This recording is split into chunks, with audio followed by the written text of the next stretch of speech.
नमस्कार, भारत चक्र न्यूज में आपका स्वागत है। मैं हूं आपके साथ राजेश शर्मा। 21 अप्रैल 1947 को दिल्ली के मेटकाफ हाउस में अखिल भारतीय सिविल सेवा का उद्घाटन करते हुए सरदार पटेल ने स्टील फेम ऑफ इंडिया कहा था, यानी सिविल सेवा से एक ऐसे इस्पाती ढांचे के रूप में काम करने की अपेक्षा की गई थी जिसकी एकमात्र प्रतिबद्धता संविधान और कानून का शासन हो। इसके लिए जाति या धर्म की संकीर्णताओं से मुक्त रहना लाजमी था। सरकारी कर्मचारियों और अधिकारियों को राजनीति से दूर रहना था ताकि सरकारों के आने जाने से इस ढांचे पर कोई फर्क न पड़े। देश में जारी तमाम उथल पुथल के बीच 1966 में सरकारी कर्मचारियों पर राष्ट्रीय स्वयंसेवक संघ और जमाते इस्लामी की गतिविधियों में शामिल होने पर रोक लगाई गई थी। Deputy secretary RM. श्रॉफ के हस्ताक्षर से जारी ऑफिस मेमोरेंडम में कहा गया था कि इन दोनों संगठनों की गतिविधियों में भाग लेने से सिविल सेवा आचरण नियमावली 1964 के नियम 5 का उल्लंघन होता है, जो राजनीति में भागीदारी करने से सरकारी कर्मचारियों को रोकता है। सरकारी कर्मचारियों पर यह पाबंदी 58 सालों से जारी थी। 1977 में यह प्रतिबंध हटा जब आरएसएस के निर्देश में बने जनसंघ ने जनता पार्टी में शामिल होकर सत्ता में भागीदारी की और यह अटल बिहारी वाजपेयी के नेतृत्व में 2004 के पहले 6 साल से ज़्यादा वक्त तक चली और यह अटल सरकार के दौर में हटा दिया गया था। यहाँ तक कि प्रधानमंत्री मोदी के पूर्ण बहुमत वाले 2 कार्यकालों यानी 10 सालों में इसे हटाने का ख्याल नहीं आया, लेकिन तीसरे कार्यकाल में जब मोदी सरकार जेडीयू और तेलुगु देशम पार्टी जैसी सेकुलर मिजाज वाली पार्टियों की बैसाखी के सहारे है तो यह प्रतिबंध फिर हटा दिया गया है।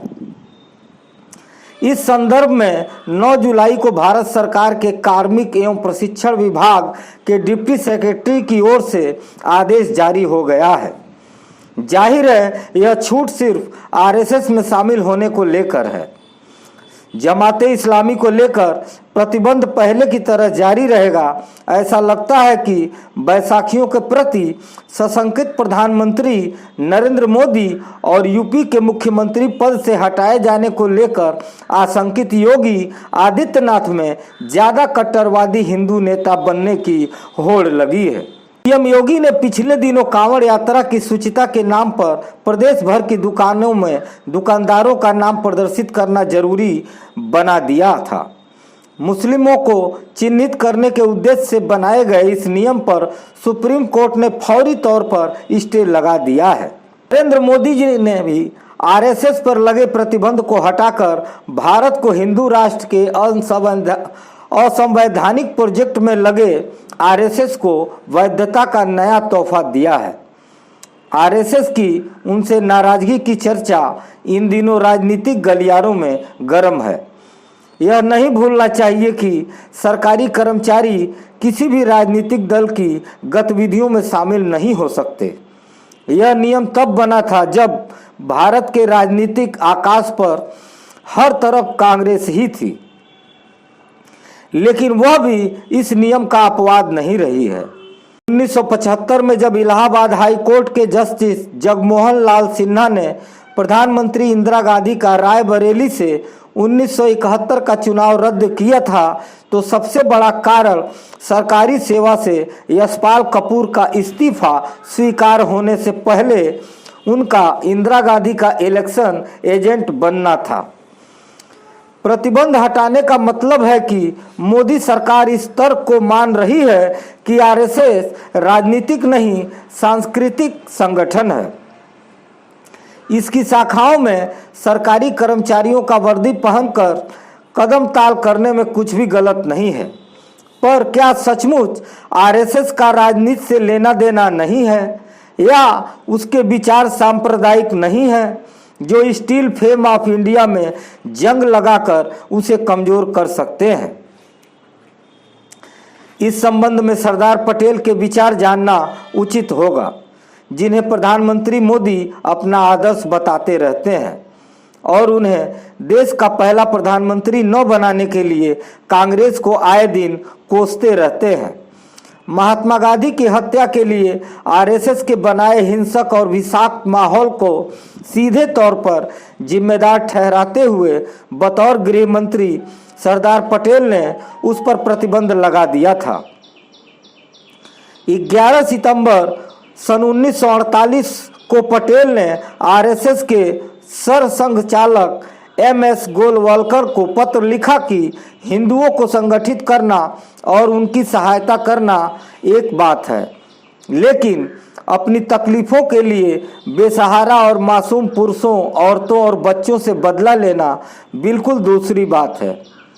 इसके अलावा ये भी था कि उनके कांग्रेस विरोध ने वो भी इस कठोरता से कि व्यक्तित्व का ख्याल न सभ्यता का न शिष्टता का जनता में एक प्रकार की बेचैनी पैदा कर दी। इनके सारे भाषण सांप्रदायिक विष से भरे थे। हिंदुओं में जोश पैदा करना व उनकी रक्षा के प्रबंध के लिए आवश्यक न था कि जहर फैले। इस जहर का फल अंत में यही हुआ कि गांधी जी की अमूल्य जान की कुर्बानी देश को सहनी पड़ी। सरकार व जनता की रत्ती भर सहानुभूति आरएसएस के साथ न रही बल्कि उनके खिलाफ ही थी। गांधी जी की मृत्यु पर आरएसएस वालों ने जो हर्ष प्रकट किया और मिठाइयां बांटी, उससे यह विरोध और भी बढ़ गया। इन हालातों में सरकार को आरएसएस के खिलाफ कदम उठाने के अलावा कोई और रास्ता नहीं बचा था। इस पत्र से स्पष्ट है कि सरदार पटेल की आरएसएस के बारे में क्या राय थी। जाहिर है गुरु गोलवलकर की संघ से प्रतिबंध हटवाने की कोशिशें तत्काल सफल नहीं हो सकी। इसके लिए कुछ शर्तें थीं।